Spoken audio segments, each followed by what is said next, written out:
Pimpinan DPR RI akhirnya mengumumkan tanggapan 17+8 tuntutan rakyat yang jatuh tempo pada hari ini, Jumat 5 September. Setidaknya ada 6 poin tuntutan yang diumumkan, maksud kami 6 poin keputusan yang diumumkan oleh Wakil Ketua DPR RI Suhbi Dasko Ahmad di Kompleks Parlemen Senayan, Jakarta.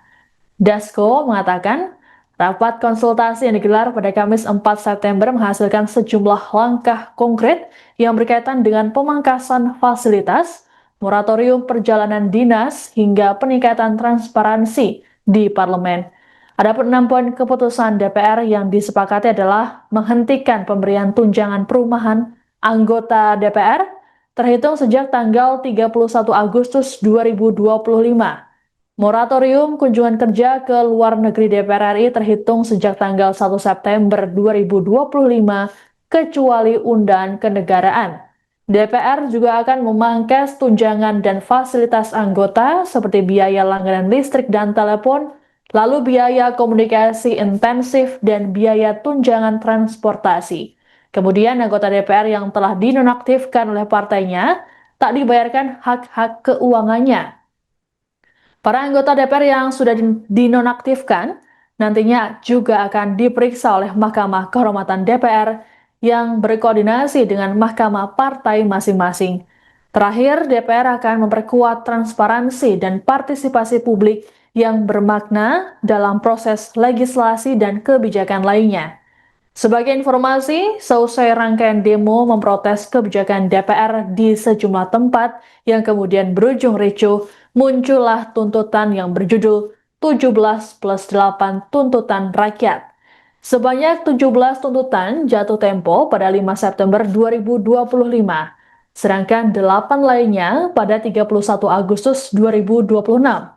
Terkait tuntutan tersebut, mahasiswa dan komunitas sipil melakukan pengawalan dan aksi unjuk rasa di depan gedung DPR serta menggaungkannya di media sosial. Pada hari ini kami akan menyampaikan hasil keputusan rapat konsultasi pimpinan DPR dengan pimpinan fraksi-fraksi DPR RI yang dilaksanakan kemarin pada hari Kamis tanggal 4 September 2025. Yang poin pertama, 1. DPR RI menyepakati menghentikan pemberian tunjangan perumahan anggota DPR RI terhitung sejak tanggal 31 Agustus 2025. Yang kedua, DPR RI melakukan moratorium kunjungan kerja ke luar negeri DPR RI terhitung sejak tanggal 1 September 2025 kecuali menghadiri undangan kenegaraan. 3.